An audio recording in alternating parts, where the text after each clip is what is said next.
Keperluan imbasan kod QR MySejahtera. Imbasan kod QR MySejahtera tidak diwajibkan apabila memasuki premis ataupun tempat-tempat awam. Bagaimanapun, saya menggalakkan semua mengaktifkan fungsi MySJ Trace untuk tujuan pengesanan kontak. Tetapi saya ulangi bahawa apabila dikuatkuasakan nanti, imbasan kod MySejahtera tidak diperlukan lagi.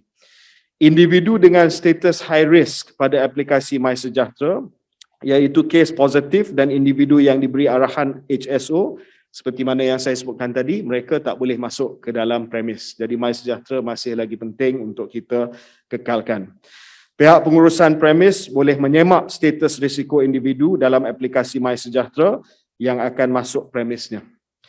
Aplikasi MySejahtera masih lagi penting untuk digunakan antara lain bagi tujuan pelaporan keputusan ujian pengesanan COVID-19 dan arahan perintah pengawasan dan pemantauan HSO yang diberi secara digital. Ia juga penting untuk membantu KKM dalam pencegahan dan kawalan COVID-19. Seperti mana yang disebut oleh Ketua Pengarah WHO, Dr. Tedros, dunia semakin buta kepada penularan COVID-19 disebabkan ujian yang semakin bilangan ujian yang semakin rendah dan pelaporan yang semakin rendah. Sebab itu, kita masih lagi mengamalkan trace, report, inform, isolate and seek help, dan kita laporkan ujian kendiri kita melalui MySejahtera. Kalau tidak, maka KKM akan tidak akan dapat gambaran yang sebenar berkenaan dengan penularan kes-kes COVID disebabkan laporan yang tidak lengkap ataupun yang tidak mencukupi. Sebab itu, walaupun kita tak perlu lagi imbasan kod MySejahtera, tetapi MySejahtera masih lagi diperlukan dari segi HSO dan juga dari segi pelaporan ujian kendiri dan juga ujian profesional yang akan dimasukkan dalam sistem MySejahtera.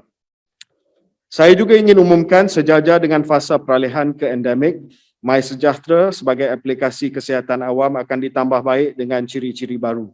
Antara lain, hotspot tracker yang dulu digunakan untuk menjejak kawasan titik panas kes COVID-19 akan diubah untuk melihat kawasan titik panas penyakit-penyakit lain seperti penyakit anjing gila, rabies, measles, demam campak, penyakit tangan, kaki dan mulut, HFMD dan denggi.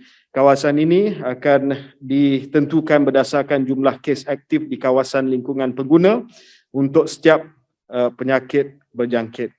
Saya menyuruh agar rakyat Malaysia mengambil peluang menggunakan fungsi yang ditambah baik ini, terutamanya apabila hendak balik ke kampung, berhari raya ke rumah saudara mara atau pergi bercuti. Ini adalah langkah proaktif bagi mengelakkan daripada mengunjungi kawasan yang berisiko tinggi berlaku penularan penyakit berjangkit.